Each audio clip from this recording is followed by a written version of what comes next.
Making inferences is a complex task that applies verbal reasoning. It's important to plan and prepare your lessons ahead of time. When creating your comprehension lessons, you always want to pre-read the text and be sure to identify areas to scaffold verbal reasoning, plan to model with think-alouds, and create questions to scaffold students' verbal reasoning processes. Let's look at a quick example of Mary Carey engaging in this planning process for a lesson on owl babies by Martin Waddell. You know, one of the most important things that we do when we read to children is show them what we're thinking as we read. And I think I need to model or how I infer what's happening here. Sarah says, "I think she's gone hunting to get us our food," said Percy. This implies that they know where their mom is. They know that she's done this before. So this is not the first time that they've been alone or without her. Did you notice how she identified a part in the story where her students needed to make an inference?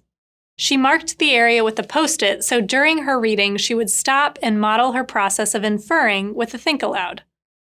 Learning to apply verbal reasoning and infer what an author means takes practice. We can scaffold our students' verbal reasoning by examining the words an author chooses, facilitating discussion about what the author meant, leveraging students' existing background knowledge to make connections to the story, asking what the characters might have been thinking or feeling, or exploring what a specific event might tell readers about the bigger picture. Now let's watch as Ms. Shadapo scaffolds the process of her students making an inference. How did he feel now that he cannot get this pasta to stop boiling over? It cannot stop coming out of the pot. It's going everywhere. How does he feel? I think he feels scared and nervous. You think he feels scared and nervous? And why do you think he would feel nervous or scared at this time?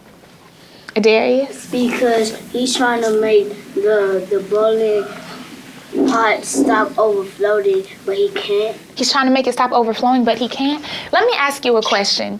When I was younger, and maybe my mom told me not to do something, and I did it anyway, and I ended up getting caught, and I ended up getting in trouble, I was definitely feeling scared or nervous because I know I was doing something that I was not supposed to do, right? Raise your hand if you've ever felt that way.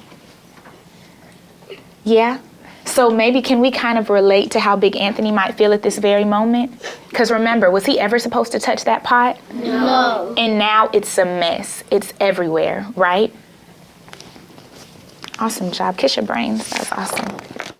Did you notice how Ms. Shadapo made a connection from her students' background knowledge to the characters' feelings in the text? This helped the students make inferences by encouraging them to connect with the character in the story. Later, once her students have explicitly learned the skill of inferring, Ms. Shadapo encourages them to practice making their own inferences as they build oral language skills through a turn and talk. She guides student discussion to scaffold their verbal reasoning processes. In the next step, let's wrap up.